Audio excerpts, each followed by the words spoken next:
Hey, what's going on, YouTube? This is SEL0320 representing JVS. So I'm back here again for another, it's not even a reaction, it's not even a review, it's kind of a hybrid in between. I just got done looking at Jor-Els Alexandria video, Becoming a Superhero. I didn't know anything about it. Jor-Els, to be quite honest with you, I've known Jor-Els for the past, 4 years. It's been 4 years.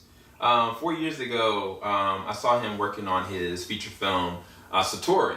And, I thought, man, this dude's pretty cool. And then, ironically, he hit me up about some movie or some kind of discussion that we were going to be having. And then I was like, yeah, definitely. I would love for you to be a part of the discussion. And then from there, we've just become really great friends. And he's a fellow YouTuber. And right now, he doesn't know it yet, but he's about to be at 18,000 subscribers. This boy, for real, man, he should have been at 50 by now because he is dedicated. He is an artist through and through. He knows his craft around music. He knows his craft around the arts, the film. And not just that, he's a very well-rounded individual that is dedicated. And I've known that about him for a long period of time. And I've had a really good conversation with him over years. And I feel like this is one of his masterpiece of videos because he had made this video for Chris Stuckman, I want to say 5 days ago, and I thought it was so sincere, so on point. And then maybe a year ago, or maybe close to 6 months ago, he made a video about depression. And both of those videos had something that I thought was very empowering, which was nakedness, openness, with the respect of the subject matter. Talking about going to depression, he opened up about himself. He poured out about things about himself. Talking to Chris Stuckman, that is one of his all-time favorite, film critics. He even openly says this in the video, and he pours himself out there. And at the same time, it probably possibly caused Chris Stuckman to reevaluate something within himself. And so even with this one, Becoming a Superhero, talking about openly things that have happened to him in his past, specifically about sexual abuse, and on top of that, who he is as a person, what he thinks fundamentally is sound, what he thinks that, would possibly benefit him to do this, even if it wasn't real, even if it was just kind of something he made up. I thought the dimensions behind how he did this was surreal. Because one, I hadn't talked to him about something that I've been working on my secondary channel, which is called Jesus vs. Sin. On the secondary channel, Jesus vs. Sin, I actually was man, I really want to make a really personal series, and I've already kind of spaced it out. I've already filmed a couple different episodes, and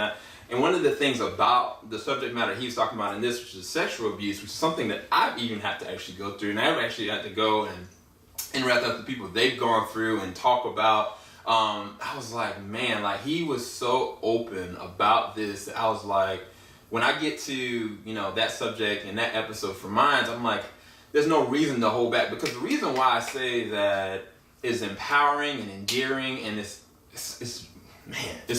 really powerful in so many different respects, because he doesn't know it, but to be open like that allows other people to be able to heal, allows other people to be able to bring up and talk about. And he did mention at the end that he was thinking about going and doing therapy, going and doing communication about it. One of the biggest things for me is when I was going through my period of depression and not worrying about whether or not I was gonna live or die, it was just hopelessness. Hopelessness in itself can dissect into so many different facets. And it can spawn from something that happens, whether it's abuse or whether it's just circumstance or a lack of finances or something that happens that catapults your life either to a nosedive or to a place that you just cannot come back from.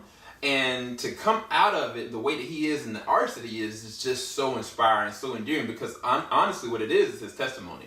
From a spiritual standpoint, I was that is this man's testimony. That is something that will push him and motivate him on ways that nobody else can even understand or comprehend, even people that have actually gone through certain things like that.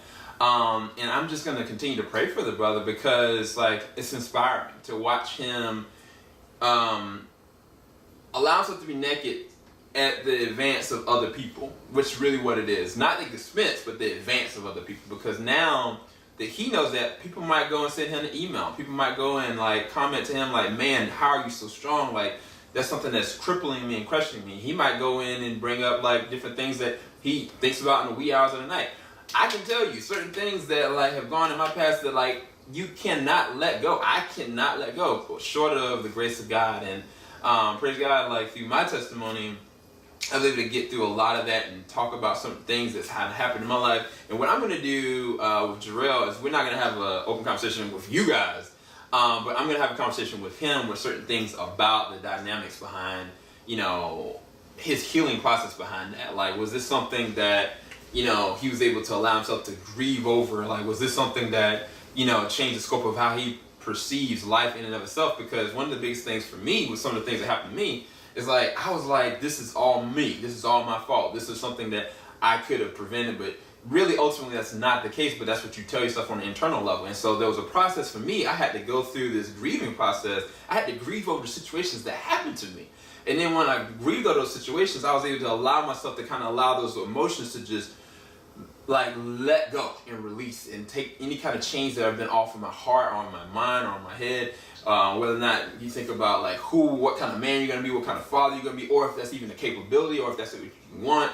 Because of your circumstances, there's certain things that like that happens. And I'm going to try to talk with him, pray with him, and just kind of communicate him and pour my heart out to him with this. But I just find this video just fascinating. Like, I'm very proud of Jor-El for this video and his openness and his willingness to do this. And I haven't even commented to him yet. Matter of fact, my son, thank God, like he's on the floor. Normally he'd be like all over the place. He's like asleep right now, even as loud as I'm talking. So I know this is from God for me to be able to actually have this opportunity to be able to talk about it, because I want him to see this so he knows that, one, I'm proud of him. Two, like I can't believe like how amazing of a testimony he really has. And at the same time, how empowering that this message could actually really truly be, because it's not just going to end with this video.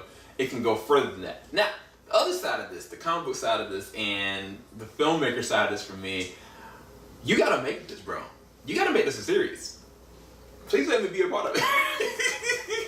You got to either, one, make this a series, or two, you got to make this a film, or three, you got to make this a comic book. One or the other. Like, for real, I'm going to actually try to get up some of my contacts. Yo, Marcus Williams, if you get this video, let me know, because this brother Jor-Els Alexandria, look at his page, go to description bar below. Everybody go to the description bar below and go subscribe to Jor-El right now, immediately. Any of you guys that are on our channel, you should already know Jor-El anyway. You should go already be subscribed to him. Make sure you click that bell button, for real. But for real, Marcus, if you can, look at Jor-El and the way he's got his look, and you kind of like probe his channel a little bit. If you can make him into a superhero, please do. If I give a recommendation of a name, I mean, I was immediately saying the Avenger, but I feel like something deeper needs to be there.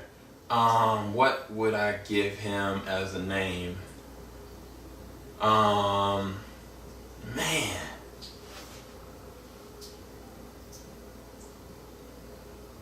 I would say the Defiant. The Defiant. That would be the one. I don't know why it came to my mind, but the Defiant. Or the Defiant one, or something to that nature.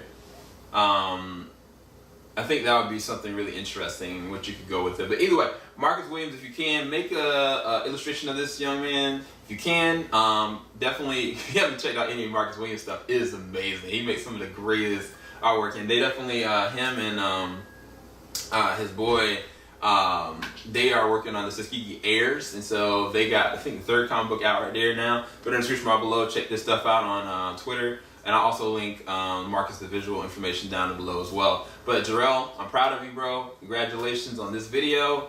Hopefully many more to come, and hopefully more personal profile videos to come, like you did with Chris Stepman, like you did with the one for the depression. And I know you got some crazy documentaries. This man is dedicated, you guys. Like, he legit is on his grind. So I'm proud of him, proud to be his friend, and thank God for him. I'm gonna continue to keep you lifted up, bro, but we gonna definitely talk. I'll talk to you later, you guys. Keep it loud. JVS, we ain't gonna stop. Have a blessing, guys.